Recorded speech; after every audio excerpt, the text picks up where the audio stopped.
Welcome back. You know, we enjoy a pretty good lifestyle living in Florida, especially where the weather's concerned.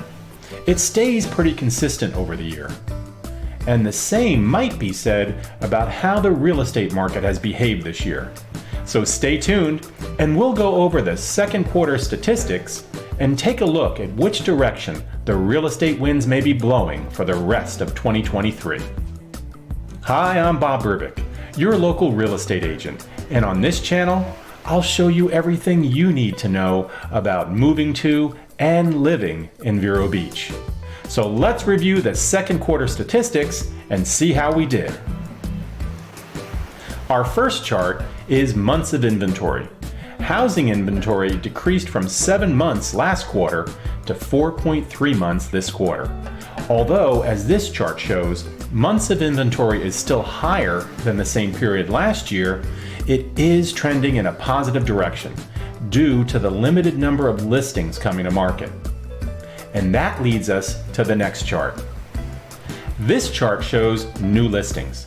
They continue to trend down for the quarter, with 23% fewer listings coming to market than the same period last year. The rate lock-in effect has many would-be sellers sitting on the sidelines.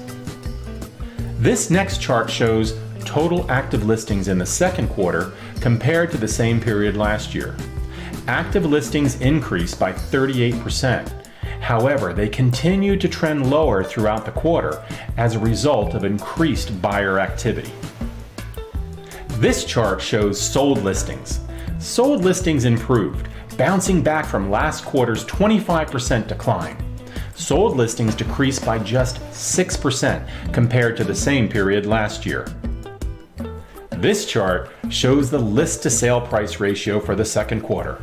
It stands at 95%, the same as last quarter. Buyers and sellers continue healthy negotiations to arrive at a final sales price, historically found in a more balanced real estate market. This last chart shows the median sales price. It was $422,000 for the quarter, up 5% compared to the same period last year. We also continue to outperform the national market. As you can see from the numbers, tight inventory and consistent demand appear to be keeping real estate in Vero Beach on a positive track. However, things are not always what they seem. If we dig a little deeper, we'll get a better understanding of what's really happening here. So let's revisit the median sales price. The biggest factor in its year-over-year rise is attributed to the increase in the sale of luxury property. Luxury sales, those homes over $750,000, increased by 30% compared to the same period last year. Take luxury sales out of the equation, and the median sales price remained nearly flat, mirroring the national trend. I believe the reason behind the increase in luxury sales is cash. Cash has typically played a major role when purchasing real estate in Florida, accounting for 44% of sales here.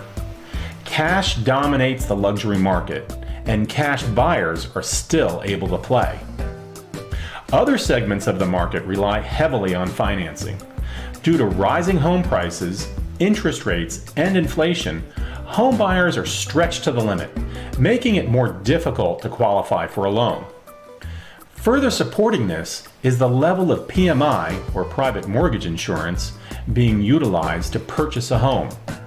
PMI is required when making less than a 20% down payment. And Florida ranks second in the nation, with 57% of buyers needing PMI when purchasing a home. High home prices and high interest rates, plus persistent inflation, are affecting a buyer's ability to purchase, and it's also putting pressure on pricing.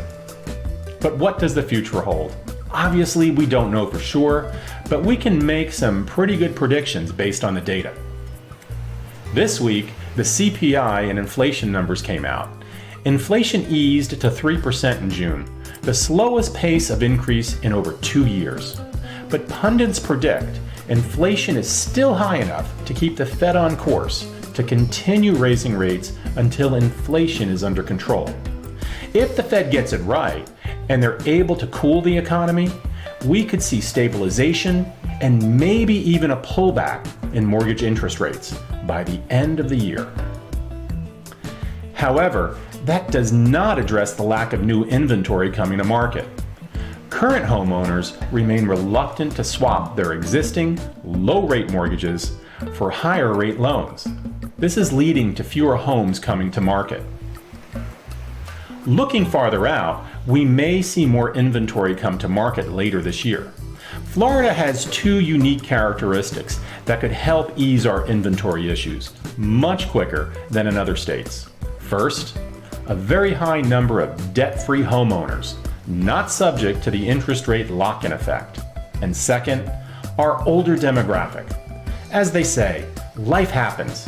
Many won't wait on interest rates or a potential recession to make the changes that life requires. So in the near term, I expect little will change. Low seller inventory continues, while at the same time, affordability issues place pressure on pricing. Cash buyers will continue to make moves in the market. And with a slight wind at our back, due to migration, Florida will continue to outperform the rest of the country. So that's my opinion. I hope the data and topic was helpful to you. To learn more about market conditions here, please subscribe to my channel. This way, you'll never miss an update. And as always, if you have any questions about real estate in Vero Beach, reach out to me. I'm always here for you. Thanks for watching, and I look forward to seeing you on the next video. Take care.